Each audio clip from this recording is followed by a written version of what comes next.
ತೀರಗಳಲ್ಲಿ ನಾನು ಯುಗದಾಚೆಗೂ ಜಗದಾಚೆಗೂ ಜೊತೆಗೆ ಸಾಗುವೆ.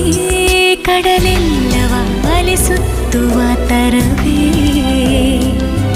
ನಿನ್ನ ಸೇರುವೆ ನನ್ನೋಲವೇ.